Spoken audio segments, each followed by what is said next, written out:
बिस्मिल्लाहिर रहमानिर रहीम फअरसलना अलैहिम रिजज़म minus समाई बिमा कानू यज़लिमून। আল্লাহ তাআলা ইয়াজলিমুন শব্দের সাথে আরসালনা উল্লেখ করেছেন। কেন?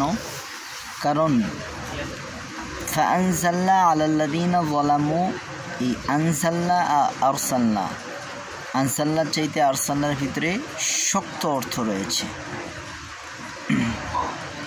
আরসালনা মানে মূলোৎপাটিত করে দেওয়া, একেবারে বর্ষণ করা। আনসালনা থেকে আরসালনার ভিতরে অর্থটা বেশি। আর ইয়াজলিমুন বিমা কানু ইয়াজলিমুন, জুলম এটা ফিসকুন থেকে বেশি শক্তিশালী। তো বেশি শক্তিশালী শব্দের সাথে আরসালনা শব্দটাকে আল্লাহ তাআলা উল্লেখ করেছেন। কি চমৎকারভাবে শব্দের মিল রেখেছেন। অপরদিকে ফাআনজালনা আলাল্লাযীনা যালামু রিজজাম মিনাস সামাই বিমা কানু ইয়াফসুকুন, ফিসকুন শব্দের সাথে আল্লাহ তাআলা আনজালনা শব্দ উল্লেখ করেছেন। তো আনজালনা শব্দ ফিসকুনের সাথে মুনাসিব হওয়াতে ফিসকুনের সাথে আনজালনা উল্লেখ করেছেন, আর ইয়াজলিমুনের সাথে আরসালনা উল্লেখ করেছেন। প্রত্যেকটা শব্দ আল্লাহ তাআলা যথোপযুক্ত স্থানে এমনভাবে সেট করেছেন যে কোনো একটি শব্দকে অপর স্থানে রাখা কোনোদিনও ঠিক হবে না।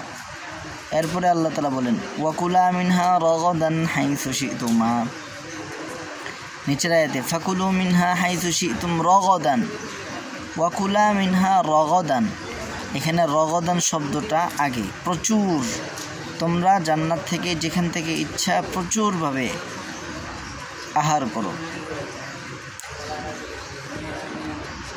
ইচ্ছা মতো আহার করো।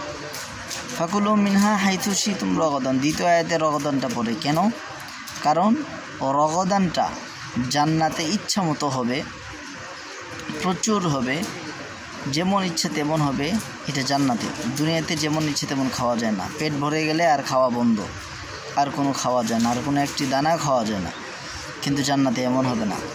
তো জান্নাতে রগদানটা যেহেতু বেশি হবে সেজন্য এটা আগে উল্লেখ করা হয়েছে, আর দুনিয়াতে রগদানটা যেহেতু একটু কম সেজন্য এটা পরে উল্লেখ করা হয়েছে। কি চমৎকার ব্যবহার!